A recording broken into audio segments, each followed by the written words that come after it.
Ok, gente, graças a Deus, mais um mês chegando, mês 5, gente, pensa, e já estamos no dia 4 do mês 5, graças a Deus. Eu gosto muito de um salmo, e eu sei que a Adri também gosta desse Salmo 90:12, né, que diz: ensina-nos a contar os nossos dias. Eu gosto de dar esse texto, né, para pessoas que fazem aniversário. Mas esse texto é para hoje. Senhor, ensina a contar o meu dia, o dia 4 de maio, né? De maneira que eu tenha um coração sábio. Contar os dias significa vivê-los intensamente, vivê-los no propósito, né? No propósito, na vontade e no querer do Senhor. E como estamos começando um novo mês, começamos uma nova série de mensagens, como a Natália falou aqui, já há décadas, posso dizer assim, a Manaim tem a prática de, no mês de maio, falar sobre família, né? Então, quer dizer, já há mais de 15, talvez 20 anos, todo mês de maio, nós abordamos esse tema tão importante, que é falar sobre família. E este ano, nós escolhemos este tema aqui, famílias imperfeitas. Quem tem uma? Eu já levantei aqui. A Emília, rapidinho, né, Emília? Famílias imperfeitas, graças a Deus. Então, o tema não assusta a gente, né? Que bom, graças a Deus por isso. E esse será o tema deste mês de maio, famílias imperfeitas. E quando eu pensei nesse tema, né, já falamos sobre tantas coisas nesse mês de maio, no decorrer de todos esses anos, a ideia que me veio foi desconstruir aquela imagem da família perfeita. Sabe a família de propaganda de margarina, né, que sempre dizem? Todo mundo à volta da mesa, arrumadinho, passando elegantemente a margarina no pão, né? É tudo que não acontece em casa, porque a gente, pelo menos lá em casa é assim, né? Pega o pão, mete na torradeira, já pega a margarina, já passa ali de pijama, tudo descabelado. Ou seja, não tem nada a ver com a propaganda, né? Então a ideia é exatamente desconstruir essa coisa que muitas vezes eu percebo que o cristão tem da família perfeita, né? Da família que chega impecável na igreja, todo mundo bonitinho, comportadinho, mas ninguém sabe que vieram se matando pelo caminho até chegar à igreja, né? Discussão, a brigueira, e filho, e corre, esqueceu a fralda, e pega o carrinho, esqueceu o nenê, né? A vida é assim, gente, e eu quero que a gente trate a vida como ela é, porque é assim que Deus nos olha. Deus não fica colocando padrões elevados demais, sabe por quê? Porque Ele sabe que a gente não vai conseguir. Não adianta a gente se fazer da família perfeita, porque todos nós temos as nossas lutas e as nossas dificuldades dentro do conceito e do contexto da nossa família. O pecado atingiu o ser humano, e atingindo o ser humano, o pecado atinge relacionamentos. E família é o quê? Relacionamento. Nós fomos feridos por esse pecado mortal, graças a Deus por Jesus Cristo, que nos curou, mas por esta razão, nós temos todas as características que provocam dificuldades e conflitos nos relacionamentos. E o problema é que quanto mais perto a gente está, mais a gente fere e mais conflitos a gente tem. Ou será que é só lá em casa? A gente costuma dizer, né? A gente acaba ferindo, magoando as pessoas que a gente mais ama. Por quê? Porque as coisas dentro da porta para dentro são muito intensas. São muito intensas. Mas é assim que Deus quer entrar na nossa família. É nesta imagem, nesta fotografia da nossa imperfeição e das nossas lutas e dos nossos problemas, que Deus quer nos visitar, que Deus quer nos abençoar. Porque existe algo que é maligno e que vem diretamente do inferno, e é certamente o maior alvo do inimigo, que é destruir a família. Este é o maior objetivo e propósito do inimigo: destruir essa instituição que Deus estabeleceu. Você tem alguma dúvida disso? Você tem alguma dúvida que o diabo quer destruir? E na verdade ele está fazendo o papel dele, né? Matar, roubar e destruir. Destruir a família. Por quais razões Satanás quer destruir a família, gente? A primeira delas é porque os laços familiares sempre são muito fortes, não é verdade? Quem aqui já não perdoou 70 vezes 7 um filho, uma esposa, um marido, um irmão? São laços muito fortes. E daí a pessoa vai lá e faz de novo as mesmas coisas que vem fazendo a vida inteira. E daí a gente sempre fala, eu vou dar mais uma chance, só mais uma chance. Uma vez eu estava fazendo uma visita num local de ajuda para pessoas com problemas de droga, e eu ouvi uma mãe falando, essa é a última chance que eu estou te dando. Mentira. Porque o amor de Deus, e um amor que se entrelaça numa família, são muito fortes. É o próprio Deus que nos colocou naquele lugar, por pior que seja, por mais imperfeita que seja a sua família, os laços ali são muito fortes. Logicamente nós precisamos saber como viver neste contexto de família imperfeita, porque existem muitas questões no ser humano que a gente precisa saber como lidar, mas os laços e o amor são muito fortes. Eu me lembro que muitos anos atrás entrou ladrão na casa dos meus pais e levaram o carro deles, e eu fui com a minha mãe pegar o carro dela, que estava na delegacia de furtos e roubos. E chegando ali naquela delegacia, nós ficamos um tempão ali, porque tinha que prestar depoimento e reconhecer carro e não sei o que, papapá.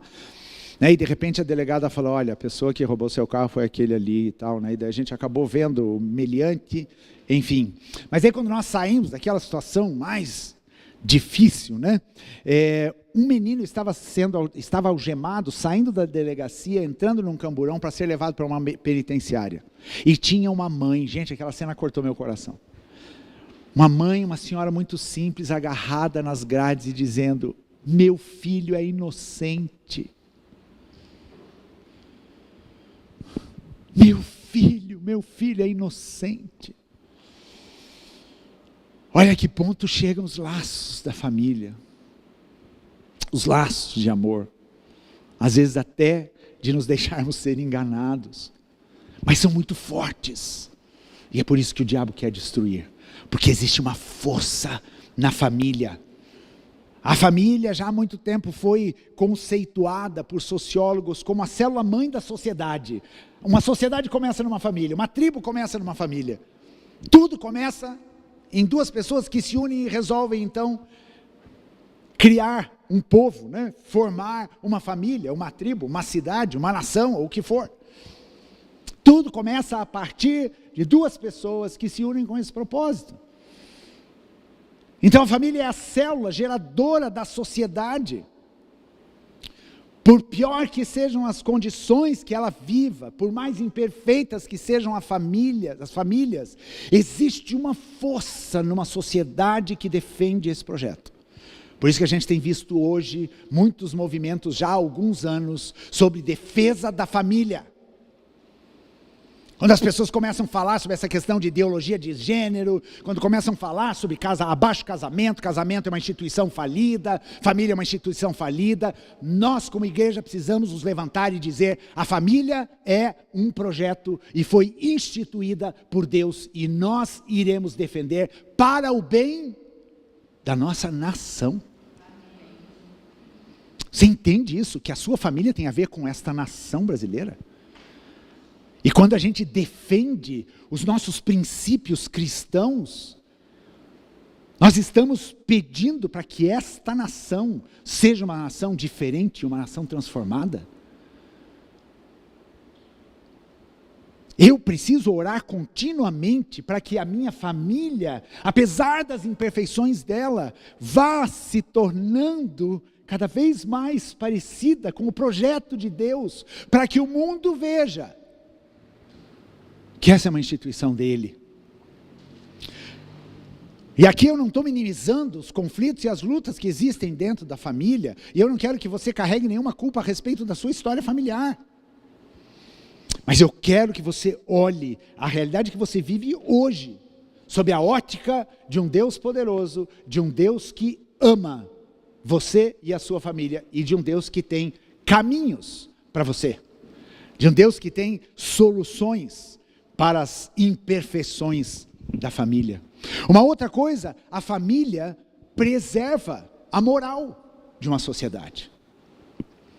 Por mais complicada que seja a realidade familiar, ela preserva a moral. Por quê? Porque dentro de um contexto de família, minimamente precisa haver o respeito, a prestação de contas, minimamente a obediência. Veja bem, eu não estou colocando padrões elevados não, mas minimamente numa casa, onde se reúnem 4, 5, 6 pessoas que fazem parte de uma mesma família, precisa haver os acertos, né?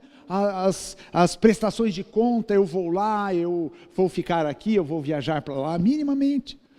Então isso preserva também esse ambiente moral dentro da nossa sociedade.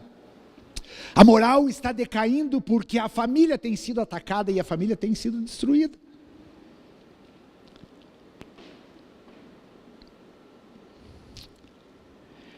A família demonstra uma força de resistência contra governos, políticas e ideologias anticristo.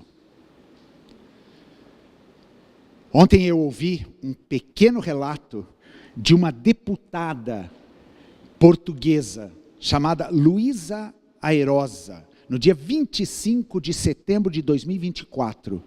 E ela disse a seguinte frase: pelo jeito era alguma coisa que estava tramitando na Câmara a respeito de aliviar jornada de trabalho de mães, para ficar com filhos e tudo mais. E esta deputada disse o seguinte, está lá no YouTube, só procurar: a destruição da família é o objetivo da esquerda e do socialismo. A destruição da família. Por quê? Porque eles entendem que a família é uma força de resistência contra esse tipo de mentalidades. E daí quando você vai olhar para a história, você vê muitos movimentos e muitas pessoas que se levantaram com essa intenção de destruir a família. E por isso esta pregação absurda e massiva a respeito da ideologia de gênero, porque assim a família vai se desconstruindo, ela vai se desfazendo, ela vai se esfacelando.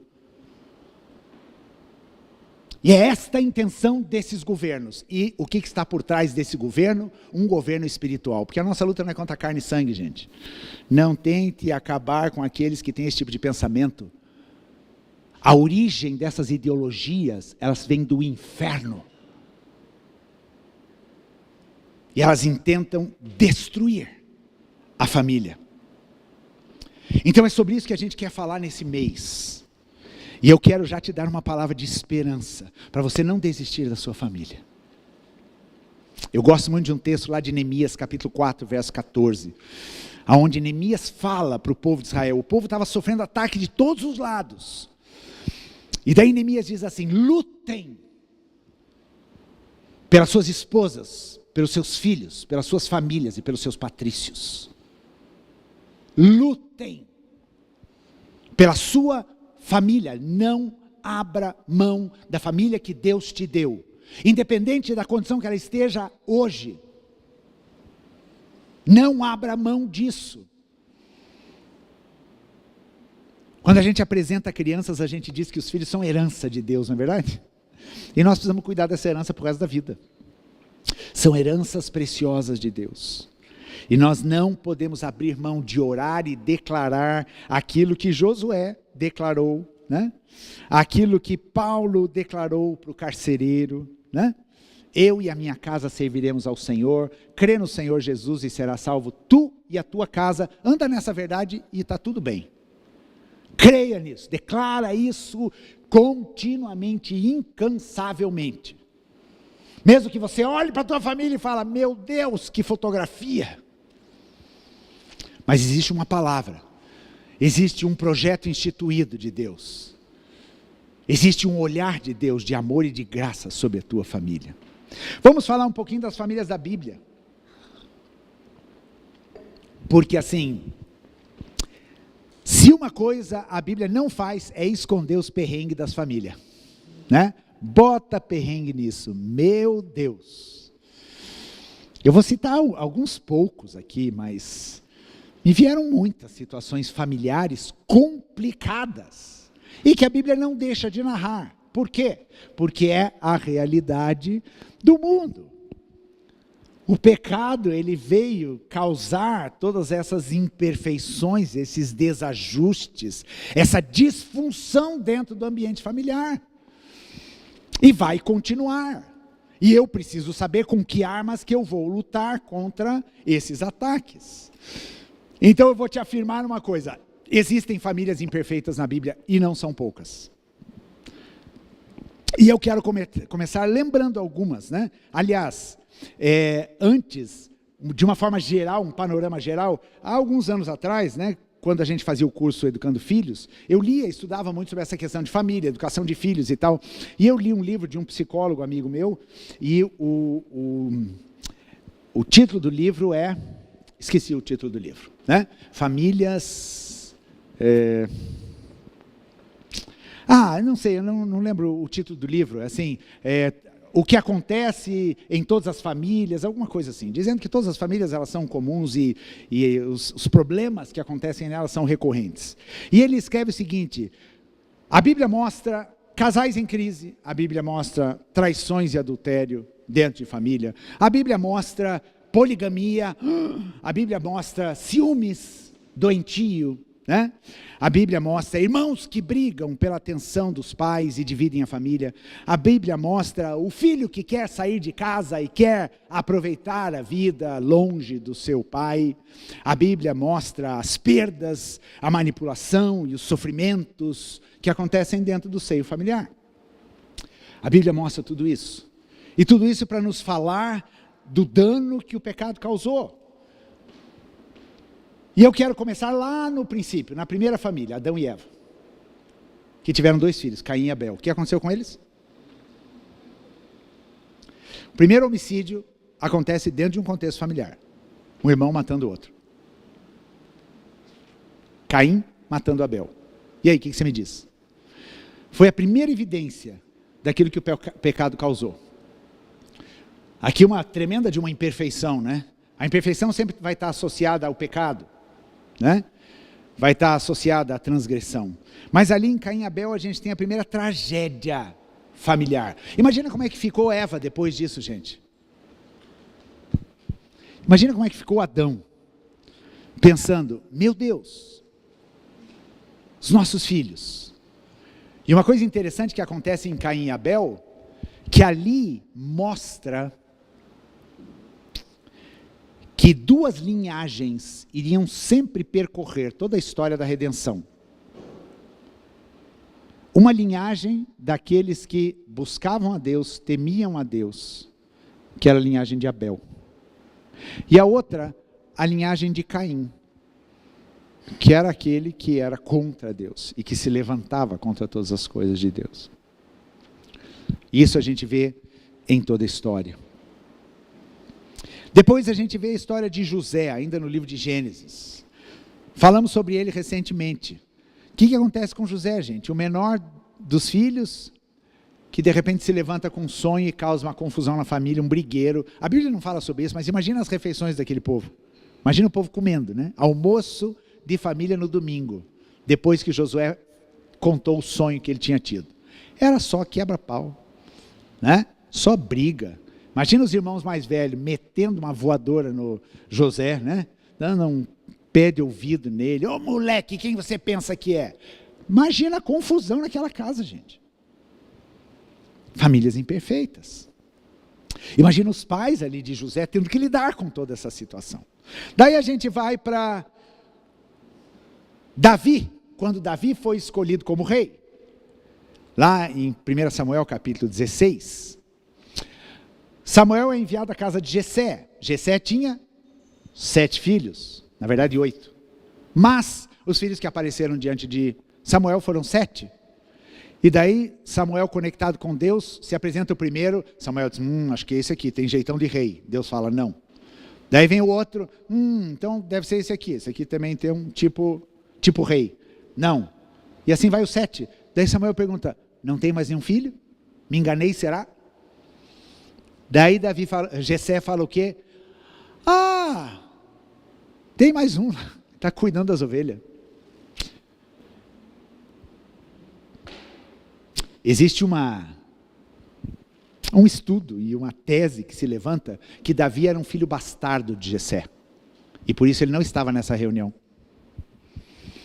Ele é aquele que cuidava das ovelhas, que estava longe de casa.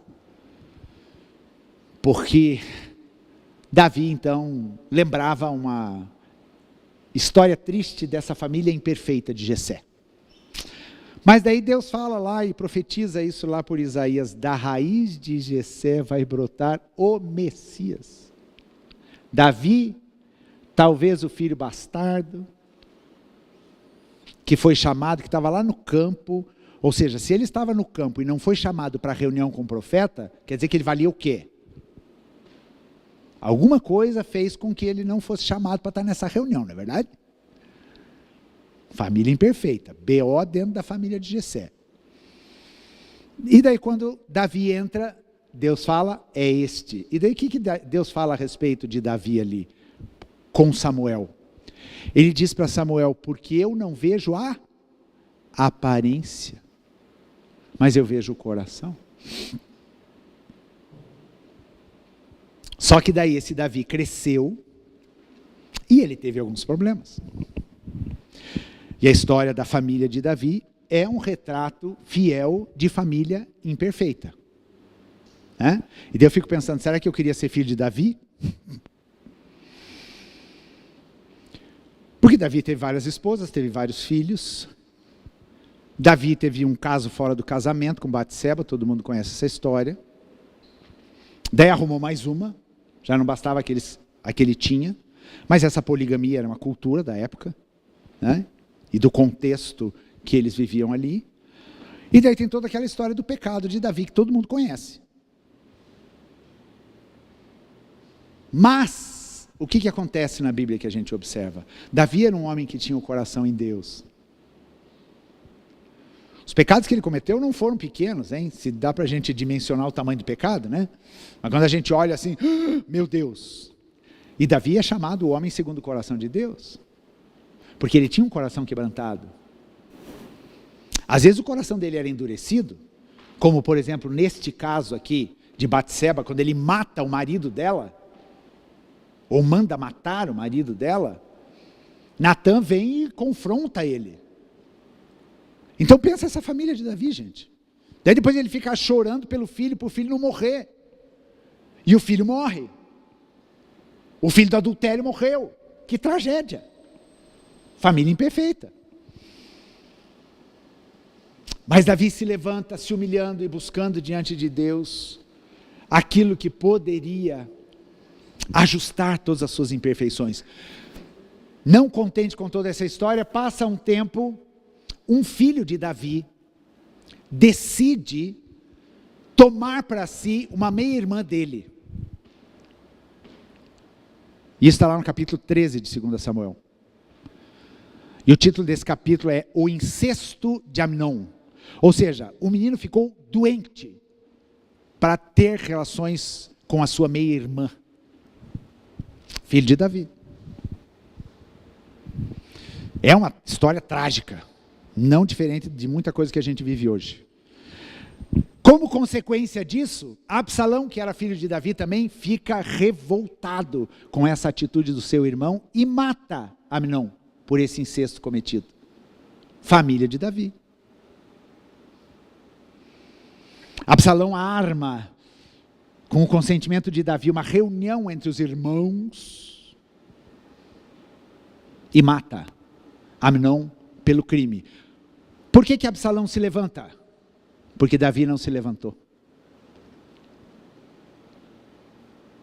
Absalão se levanta para julgar a causa da sua irmã, porque o pai se tornou passivo diante dessa situação. Estou desconstruindo um pouquinho a história de Davi, né? Ah, que bonitinho. Está na Bíblia, só ler a Bíblia. Em decorrência disso, Absalão se revolta contra o pai. E chega um momento na história de Davi que Absalão começa a aliciar pessoas em Israel, dizendo: não, falem comigo, eu resolvo seus problemas. Davi está muito ocupado. E dele usurpa o trono do pai, a ponto de Davi sair escorraçado de Jerusalém. O rei sendo escorraçado de Jerusalém pelo seu próprio filho Absalão. Era imperfeita essa família ou não era? Está na história, está na Bíblia.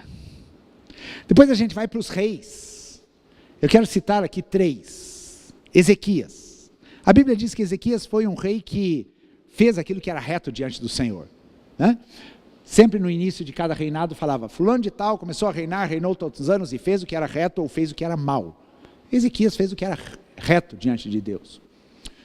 Ezequias tirou muita idolatria que existia na nação de Israel. Ezequias teve uma experiência de clamar a Deus para que a nação não fosse tomada pelos assírios, e Deus fez. Ezequias pediu a Deus, né, para dar mais 15 anos de vida, quando o decreto dele era decreto de morte. Enfim, um homem temente a Deus. Quando Ezequias morre, o filho dele governa.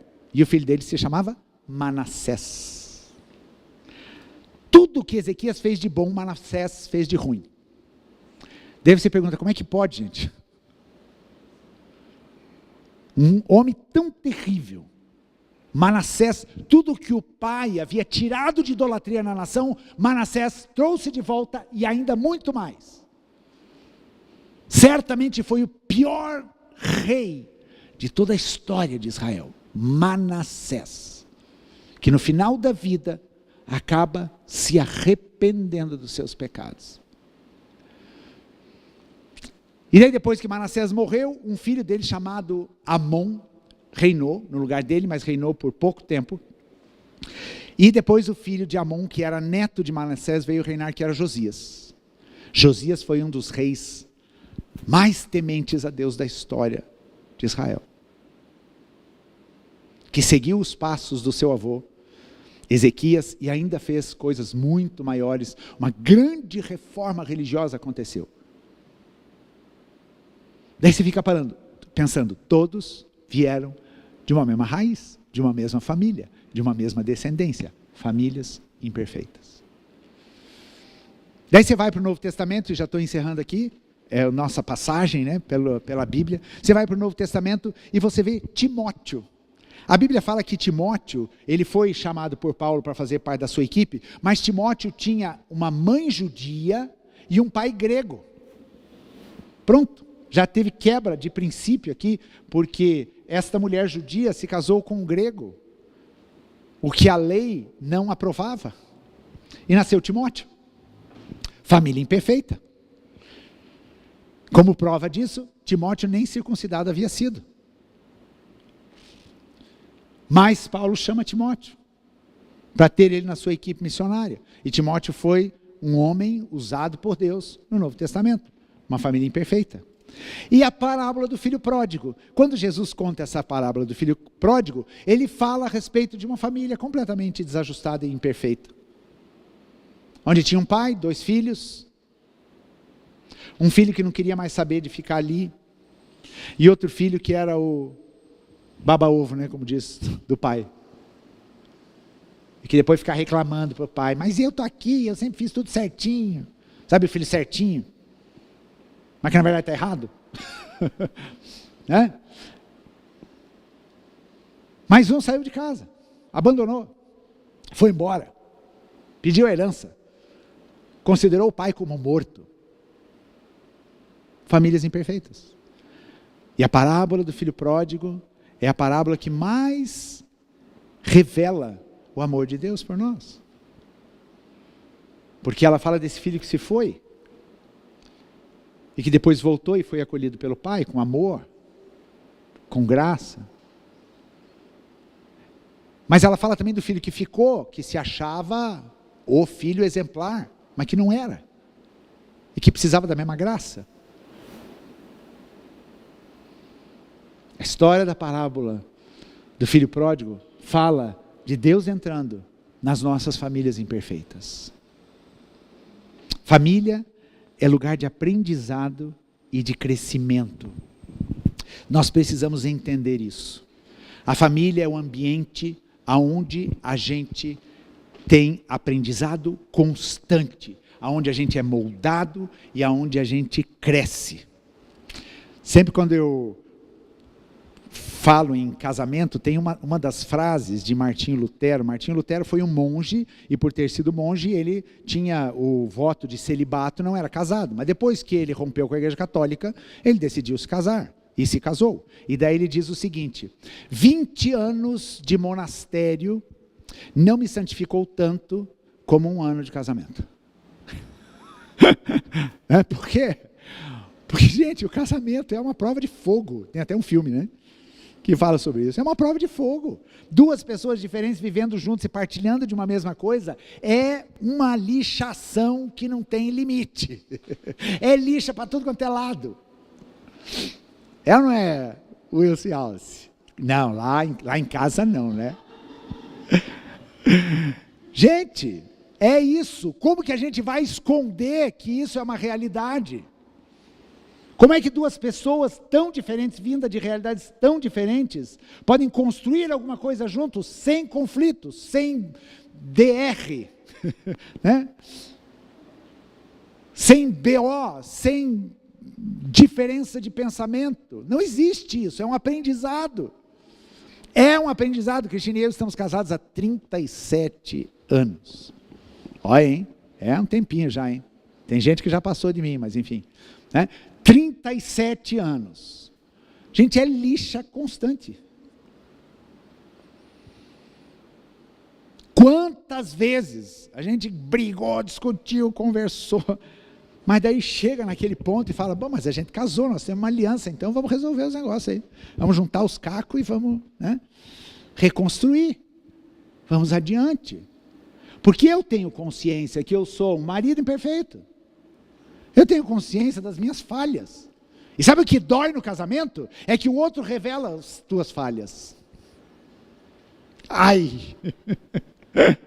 Né? Eu sou um marido imperfeito. Eu fui um pai imperfeito. Imperfeição, não existe perfeição se não for em Cristo. Se Deus não transformar isso na nossa vida. Mas a família é o lugar de crescimento. Então, quando você começa a passar os perrengues lá na tua família, pensa: Deus está querendo me ensinar alguma coisa. Daí respira fundo, para você não ativar o modo indignação, raiva, quero ir embora, não aguento mais. Engole uma meia dúzia de sapo e segue a vida. É assim, gente. É assim no relacionamento. Vai para Deus. Um tempo atrás, Cristina e eu conversamos e a gente estava tendo conflitos sempre. Os conflitos sempre são pelos mesmos motivos, né? Daí a gente estava tendo conflitos assim: amor, vamos fazer o seguinte então. Quando acontecer uma coisa assim, a gente não conversa, cada um vai para um canto, ora a Deus e pede para Deus convencer o que eu estou errado. Porque o que o outro está errado, a gente sempre sabe, não é?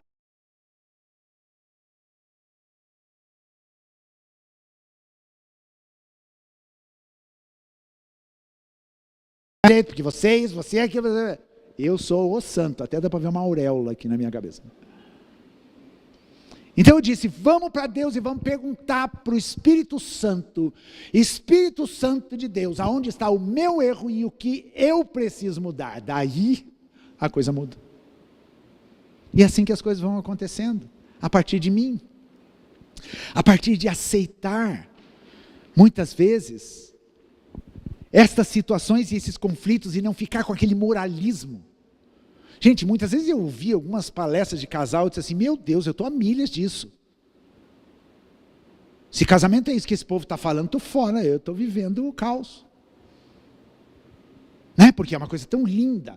Oramos juntos todos os dias de mãos dadas. Meu Deus, gente. Né? Sabe, mas são uns idealismos que não tem nada a ver com essa nossa vida, não tem nada a ver com o que a Bíblia me fala de famílias e das lutas que a gente enfrenta.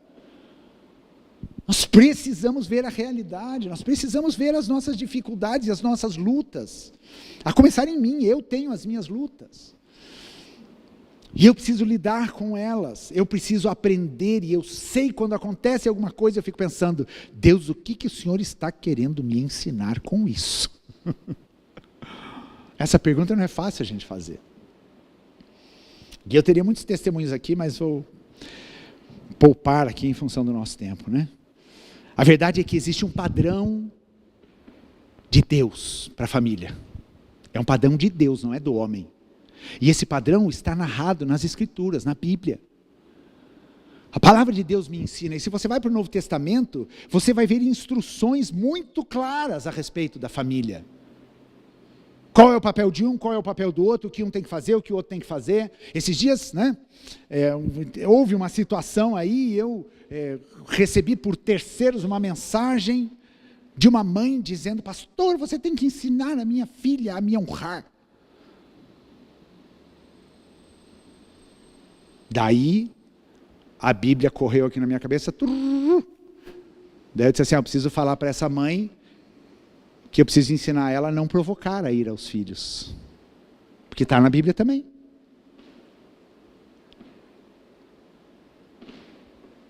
Então, assim funciona a família e o casamento. Eu não posso descartar alguns princípios que são importantes. E eu não posso me sentar naquele lugar como o problema é do outro. Existe uma abordagem na psicologia que é a abordagem sistêmica da terapia. E a abordagem sistêmica entende que o problema não é de um. O problema é do sistema. Então esse sistema precisa ser trabalhado porque ele está disfuncional. Existe alguma coisa que está errada nesse sistema. Então lugar de família, ambiente de aprendizado. Não precisamos ter medo de desconstruir e reconstruir. Salmo 127:1 foi o tema escolhido para esse mês. E olha o que Salmo 127:1 diz. Conhecidíssimo salmo, né? Se o Senhor não edificar... Cadê aí, Carol?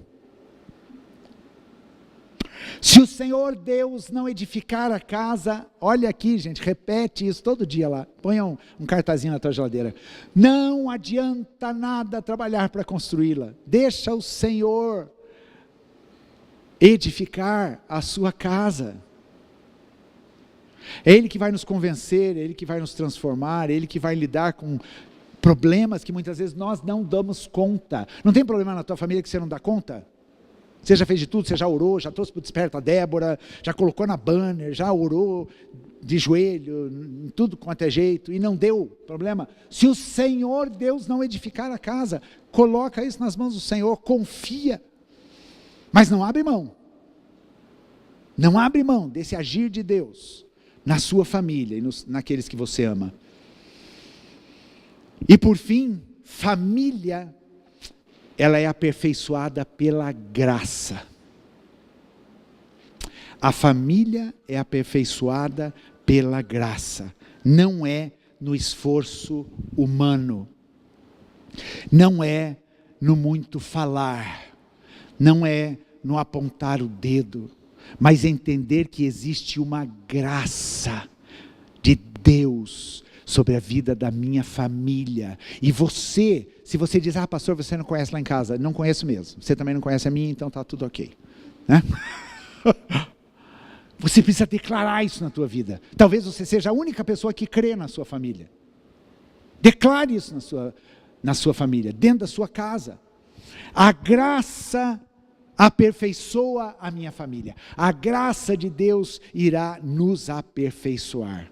Reconhecer que somente pela graça a gente pode ser transformado. A começar em nós mesmos, gente. Muitas vezes no meu relacionamento com a Cristina, eu me vejo insistindo em umas coisas com um tipo de fala, de comportamento, e eu digo, Deus, eu preciso mudar isso, mas eu não consigo. Na minha força humana não acontece.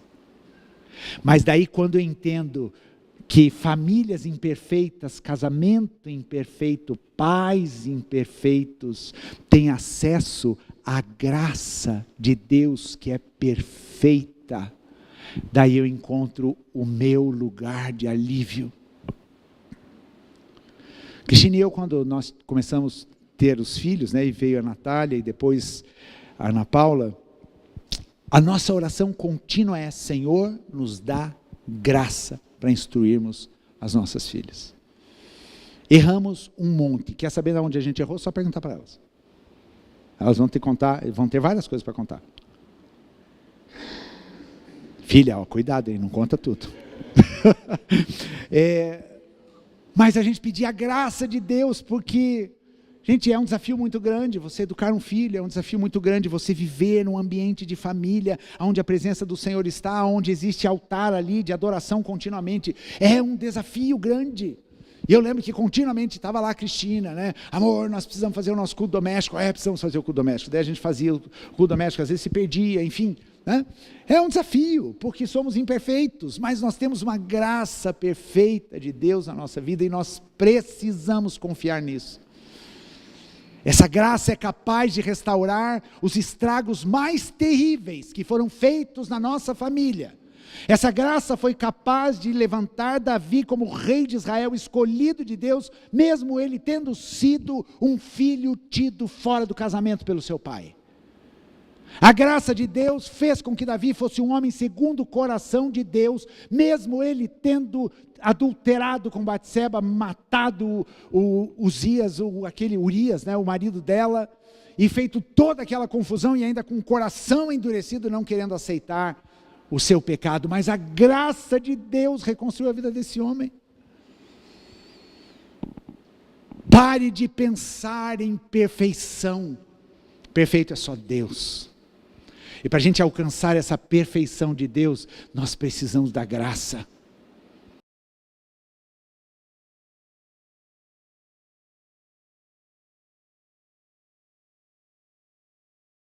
Manifestou salvadora a todos os homens, educando-nos para que, renegadas a impiedade e as paixões mundanas, vivamos no presente século sensata, justa e piedosamente. A graça de Deus é perfeita e por isso ela pode tornar a nossa família perfeita, à medida em que nós permitimos Deus agindo dentro da nossa casa. Deus usou as famílias mais imperfeitas da Bíblia, porque a graça de Deus nos ensina. A graça de Deus me faz andar nas verdades de Deus, e não é fácil você ter que se humilhar, e você ter que pedir perdão de uma coisa errada que você fez. A maior manifestação da graça é o perdão. O perdão conserta qualquer coisa, gente. O perdão restabelece qualquer relacionamento. Prova viva disso. Às vezes, Cristina e eu temos aquela briga e vira aquela confusão de bico para o outro. Mas quando a gente chega e fala, me perdoa, ou então a gente diz um para o outro, eu te perdoo, dá a impressão que aquilo se quebra e o ambiente de paz volta a existir. Então eu encerro desafiando aqui, para a gente clamar pela graça de Deus na vida da nossa família. Vamos parar de lutar no nosso braço, no nosso esforço humano. A sua família é imperfeita e a minha também. Nós temos as nossas lutas e cada um vive no seu momento as suas lutas. Pare de se comparar com os outros. Não existe padrão perfeito. Quando você quiser comparar uma família, vai comparar a tua família com a de Davi. E daí você pensa, opa, até a minha é boazinha. A minha está melhorzinha do que a de Davi. Para de comparar, a vida não é feita de comparações, é a sua família, é o seu momento, é o seu aprendizado, é o seu crescimento, é a sua história E a graça de Jesus é perfeita para transformar a nossa história. A graça de Jesus é perfeita para edificar a nossa casa. Confia nisso. Talvez isso vai ter que mudar muito paradigma na sua cabeça. Então eu queria agora que a gente pudesse orar pelas nossas famílias. E saia daqui, se você esquecer de muita coisa, não esqueça disso. Eu preciso clamar pela graça de Deus sobre a minha casa, sobre o meu casamento, sobre a vida dos meus filhos que estão longe, sobre o meu relacionamento aqui dentro. Eu preciso clamar por essa graça. E simplesmente confie que Deus irá completar essa obra, porque a graça, ela é perdoadora, a graça, ela restaura, a graça, ela reconstrói aquilo que muitas vezes a gente destrói. Vamos ficar em pé. Eu queria chamar o pessoal do louvor aqui para a gente cantar o refrão da música da família, mas nós vamos orar agora, orar pelas nossas famílias. Diga assim comigo: Senhor Jesus, muito obrigado, porque a minha família é imperfeita, mas eu creio na tua graça perfeita, que pode restaurar e reconstruir a minha casa e a minha família. Guarda isso no teu coração. Não carregue pesos na sua vida. Não carregue culpa, condenação. Não lance peso sobre o ombro dos outros, dentro do seu contexto lar. Viva a leveza da graça. A graça é leve. A graça é leve. A graça não julga, a graça não condena. A graça não esmaga, a graça não vive debaixo de pressão. A graça é a leveza de você olhar para a cruz e falar: Jesus, olha aqui tudo que está acontecendo aqui, mas eu preciso dessa graça sendo jorrada na minha vida. Eu preciso dessa graça abundante na minha vida, dentro da minha casa, dentro do meu lar. A graça do Senhor é suficiente. Paulo fala isso diante do seu momento de dor. Jesus fala para ele: a minha graça te basta. A minha graça te basta. Segue a vida, meu querido, enfrenta as tuas lutas, lute pela tua família, pelo seu casamento, pelos seus filhos, lute, mas lute na graça do Senhor Jesus, não na tua força. Lute confiando na fidelidade de Deus. Não tenha medo, não tenha preocupação com as imperfeições. Simplesmente diga: Senhor, é a tua graça, e eu quero essa graça restauradora.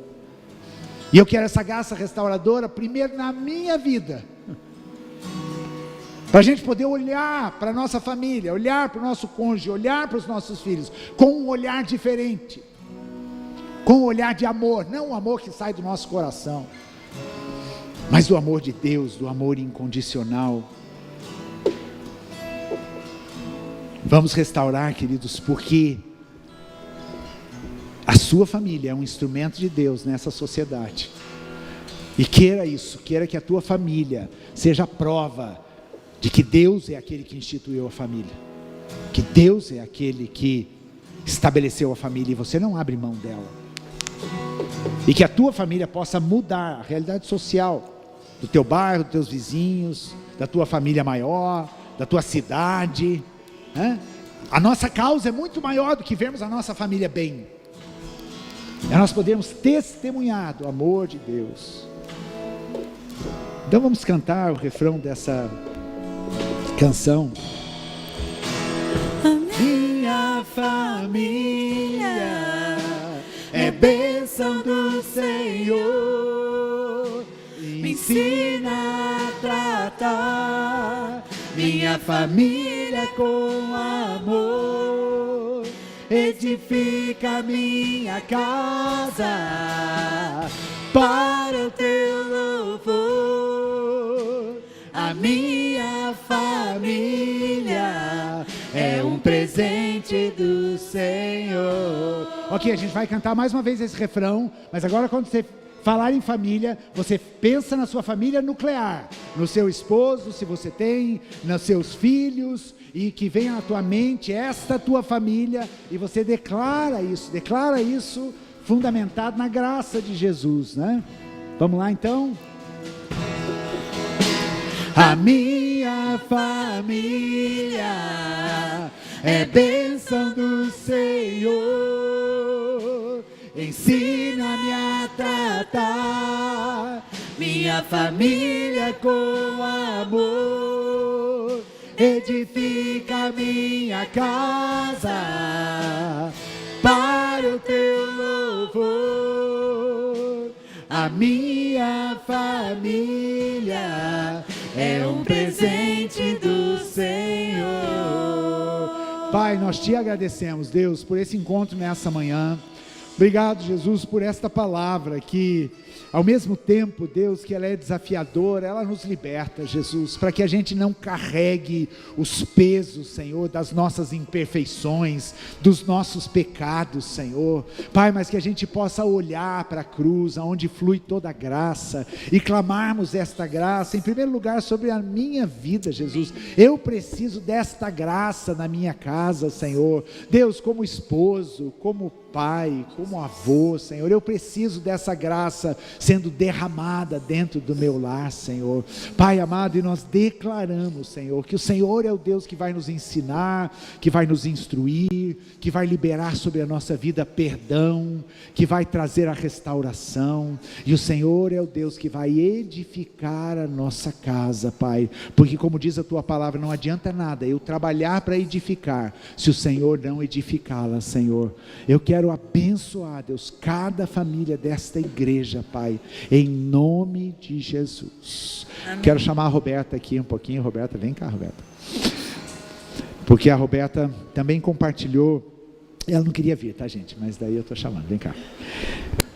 A Roberta já tinha compartilhado na nossa célula uma inquietação para orar por casais, né? E esse mês a gente vai orar por tudo, vai orar por filho, por casamento, por, né? Pela nossa casa, por tudo, por filhos desviados, por filhos crentes, por relacionamento de marido e mulher. Então eu queria que a gente orasse, né? Se você está com tua esposa aqui, fique do ladinho dela, com teu cônjuge, né? Se ele não está aqui, você é casado, lembra dele, como se ele estivesse aqui com você, né? Vamos orar pelos casamentos, e eu vou pedir para a Roberta fazer essa oração, né? E nós vamos concordar, né? Eu preciso, né? Eu pedi para você orar porque eu preciso de oração pelo meu casamento. E daí eu oro pelo teu. Senhor Deus, meu Pai, muito obrigada, Senhor, por mais esse momento, Senhor, onde estamos aqui, Senhor, para te louvar, para te adorar, Senhor, para bendizer o seu nome, Senhor. E muito obrigada, Senhor, pelas nossas famílias, ó Pai. Obrigada, Senhor, porque o Senhor abençoa as nossas famílias, Senhor, porque o Senhor nos dá oportunidade de aprender a edificar o nosso lar, Pai. E eu quero te pedir, Senhor, em especial, Senhor, os nossos casamentos, Senhor, que o Senhor esteja abençoando, Senhor, cada casal aqui dessa igreja, Senhor, cada casal que está assistindo nesse momento, Senhor, que o Senhor possa estar entrando, Senhor, no nosso lar, Senhor, desfazendo, Senhor, toda intriga, Senhor, todo laço do inimigo, Senhor, sobre a vida de casais, ó Pai, e traga, Senhor, traga renovo, Senhor, traga amor, traga harmonia para os lares, ó Pai, para os casais, ó Pai. É isso que eu peço nesse momento, nesse domingo, Pai, em nome do Senhor Jesus. Amém, Deus. Amém, Pai. Amém. Obrigado, Roberta. Receba a bênção também sobre o teu casamento. Queridos, encerrando então, temos um aviso importante. Na verdade, a Ana está